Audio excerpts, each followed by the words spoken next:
السلام علیکم ورحمۃ اللہ وبرکاتہ۔ محترم حاضرین جلسہ سالانہ قادیان، السلام علیکم ورحمۃ اللہ وبرکاتہ۔ آج ہم قادیان کی مقدس بستی میں 126واں جلسہ سالانہ منعقد کرنے کی توفیق پا رہے ہیں، الحمدللہ، جس کے لیے میں تمام حاضرین کرام کی خدمت میں مبارکباد عرض کرتا ہوں۔ جلسہ سالانہ قادیان کی بنیاد سیدنا حضرت اقدس مسیح موعود و مہدی موعود علیہ السلام نے 1891 میں 1891 میں اللہ تعالیٰ کے اذن سے رکھی ہے اور فرمایا، اس جلسے کو معمولی انسانی جلسوں کی طرح خیال نہ کریں، یہ وہ امر ہے جس کی خالص تائید حق اور اعلاء کلمہ دین حق پر بنیاد ہے۔ اس سلسلے کی بنیادی اینٹ خدا تعالیٰ نے اپنے ہاتھ سے رکھی ہے اور اس کے لیے قومیں تیار کی ہیں جو عنقریب اس میں ملیں گی، کیونکہ یہ اس قادر کا فعل ہے جس کے آگے کوئی بات انہونی نہیں۔ مجموعہ اشتہارات جلد اول، اشتہار 7 دسمبر 1892۔ سامعین حضرات، ہمارا یہ جلسہ سالانہ دنیاوی میلوں یا اجتماعات کی طرح ہرگز نہیں ہے، بلکہ اس کے انعقاد کی غرض ایمان اور معرفت میں ترقی دینا ہے، اور یہ غرض بانی جماعت احمدیہ کی زندگی میں آپ کے وجود سے اور آپ کے بعد خلفائے احمدیت کے وجود سے ملاقات اور شرف محبت حاصل، شرف صحبت سے حاصل ہو سکتی ہے۔ جیسا کہ حضرت مسیح موعود علیہ السلام فرماتے ہیں، تمام مخلصین و داخلین سلسلہ بیت اس عاجز پر ظاہر ہو کہ بیت کرنے سے غرض یہ ہے کہ تا دنیا کی محبت ٹھنڈی ہو اور اپنے مولا کریم اور رسول مقبول صلی اللہ علیہ وسلم کی محبت دل پر غالب آ جائے اور ایسی حالت انقطاع پیدا ہو جائے جس سے سفر آخرت مکروہ معلوم نہ ہو۔ لیکن اس غرض کے حصول کے لیے صحبت میں رہنا اور ایک حصہ اپنی عمر کا اس راہ میں خرچ کرنا ضروری ہے۔ اس جلسے میں ایسے حقائق اور معارف کے سنانے کا شغل رہے گا جو ایمان اور یقین اور معرفت کو ترقی دینے کے لیے ضروری ہیں، اور ان دوستوں کے لیے خاص دعائیں اور خاص توجہ ہوگی، اور حتی الوسع بدرگاہ ارحم الراحمین کوشش کی جائے گی کہ خدا تعالیٰ اپنی طرف ان کو کھینچے اور اپنے لیے قبول کرے اور پاک تبدیلی ان میں بخشے۔ ایک عارضی فائدہ ان جلسوں میں یہ بھی ہوگا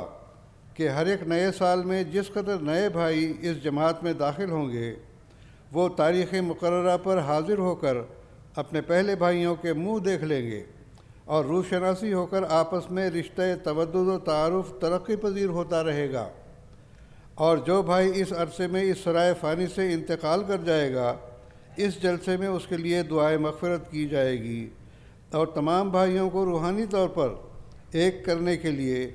اور ان کی خشکی اور اجنبیت اور نفاق کو درمیان سے اٹھا دینے کے لیے بدرگاہ عزت جل شانہ کوشش کی جائے گی،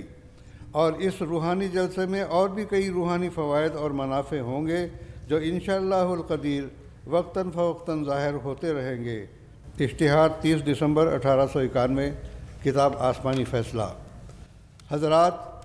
سیدنا حضرت اقدس مسیح موعود علیہ السلام نے فرمایا تھا کہ اس جلسے کے اغراض میں سے بڑی غرض یہ ہے کہ تا ہر ایک شخص کو بالمواجہ دینی فائدہ اٹھانے کا موقع ملے اور ان کے معلومات وسیع ہوں اور خدا تعالیٰ کے فضل و توفیق سے ان کی معرفت ترقی پذیر ہو۔ پھر اس کے ضمن میں یہ بھی فوائد ہیں کہ اس ملاقات سے تمام بھائیوں کا تعارف بڑھے گا اور اس جماعت کے تعلقات اخوت استحکام پذیر ہوں گے۔ مجموعہ اشتہارات جلد اول۔ پس یہی وہ اسلامی اخوت اور امت واحدہ بنانے کے لیے نہایت اہم ہے۔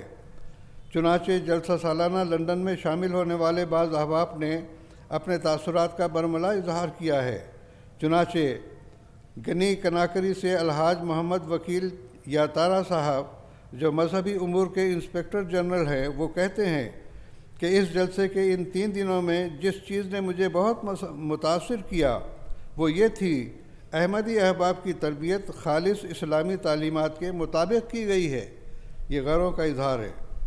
وہ فرماتے ہیں، اور تمام احمدی جو اس جگہ جمع ہوئے، یوں لگتا تھا کہ یہ سب اسلامی بھائی چارے کی اعلیٰ مثال ہے،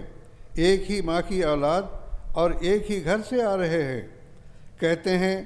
مجھے دوسرے ممالک، اسلامی ممالک کے علاوہ سعودی عرب میں بھی بارہا جانے کا اتفاق ہوا، لیکن میں علی وجہ البصیرت کہہ رہا ہوں کہ مجھے ایسا اسلامی بھائی چارہ سے بھرپور ماحول کہیں میسر نہیں آیا۔ گویا کہ جہاں سے اسلام کی جڑ نکلی تھی، جہاں سے اسلام پھیلا تھا، وہاں پر آج یہ اسلامی اخوت مفقود ہے۔ آگے علاوہ ازیں اورلی مسیس جو ایکواڈور سے آئے تھے اور اپنے علاقے کے بشپ ہیں، کہتے ہیں میں جب اس جلسے میں شمولیت کی غرض سے گھر سے نکلا تو میرے ذہن میں اسلام ایک مذہب سے زیادہ نہ تھا، مگر یہاں آ کر میں نے دیکھا کہ اسلام ایک مذہب ہی نہیں بلکہ ایک عظیم الشان برادری ہے، ایک کنبہ ہے، ایک فیملی ہے۔ میں اسلام کے قائم کردہ نظام اخوت اور آپ لوگوں کے اپنے مذہب کے لیے جاں فشانی اور قربانیوں کو دیکھ کر بہت متاثر ہوا ہوں۔ تو یہ جلسہ سالانہ کی اخراج کس رنگ میں پوری ہو رہی ہیں، یہ خود غیروں نے اس کا اظہار کیا ہوا ہے۔ تو ہمیں بھی 2 سال کے اگرچہ وقفے کے بعد یہ جلسہ منانے کی توفیق ہو رہی ہے،